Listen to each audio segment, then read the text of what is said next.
White woman steals seat from injured black girl, instantly shocked when truth reveals, "Excuse me, you can't sit there." The voice sliced through the cabin like a blade.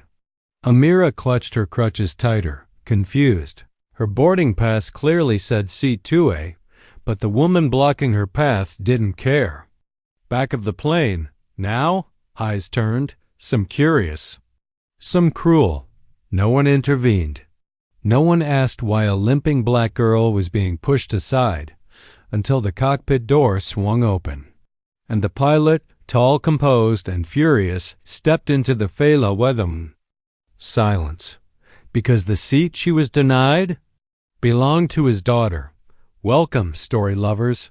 Where are you watching from?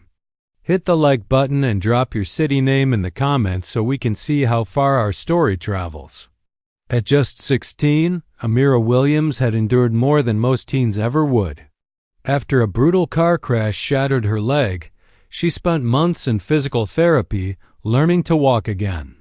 Now, crutches under her arms and a medical clearance tucked in her backpack, she was finally flying home after treatment, alone but stronger. Her father, a commercial pilot, had arranged everything. A first-class seat to keep her comfortable. Assistance boarding. All she had to do was get on the plane. As she approached the gate, passengers barely noticed her limp, but they'd see her soon enough. The terminal buzzed with impatience, eyes on delayed flights and crowded monitors. No one gave the teen much thought as she slowly made her way to her assigned seat. But sitting there, already reclined, was a woman who looked up and decided Amira didn't belong. Amira was about to discover that comfort seats don't shield you from cruelty. The woman was in her mid-40s, draped in designer bags and a stare that could curdle milk. She looked up at Amira's crutches, then at her boarding pass, and smirked. "This is first class, sweetheart. You're probably in the back," she said with a sugary tone that carried venom underneath. Amira politely explained it was her assigned seat. She even pointed to the number stitched above. But the woman crossed her arms, unmoved. "Sure, and I'm the Queen of England," she scoffed. "You people always try to get more than you're given," Amira froze. The word stung, you people. A flight attendant approached, clearly uncomfortable. Amira explained again. The woman protested loudly, drawing the attention of nearby passengers who chuckled or turned away. "She just wants sympathy," the woman said, probably faking the limp. "For perks." The attendant hesitated, then asked Amira to wait while they sorted it out. Amira stepped aside, face flushed, pain radiating from her hip.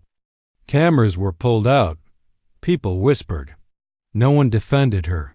10 minutes passed. No apology. No justice. The woman sipped champagne in her seat while Amira stood humiliated. Just as tears threatened to fall, a voice crackled from the cockpit. "Ladies and gentlemen, this is your captain.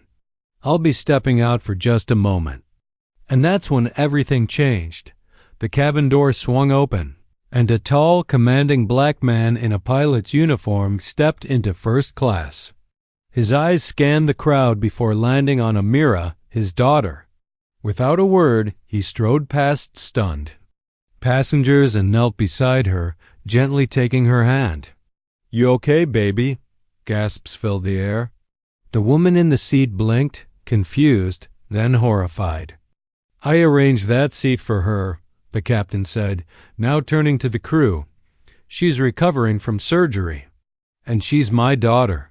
The silence was deafening. The attendant's face paled. Passengers looked anywhere but at Amira. The woman tried to protest, but the captain cut her off with a glare that ended the conversation. "She's not moving," he said, helping Amira to sit. "But you are." Dear audience, if you're enjoying the story, don't forget to give it a like. It helps. The woman was quietly escorted to the back, her designer bags trailing behind her. She avoided eye contact as she passed those who had laughed or filmed just moments before. Amira finally sat, exhausted but dignified.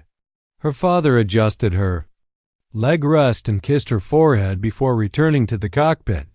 No cheers, no applause. Just a silence heavy with realization. After the flight, a video of the incident went viral. Millions watched. Some applauded the father. Others examined their silence. This wasn't just about one girl or one flight.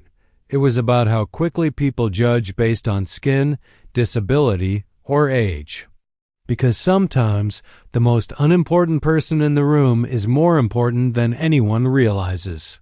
Thanks for watching. Subscribe to our channel for more powerful stories and new videos. Take care.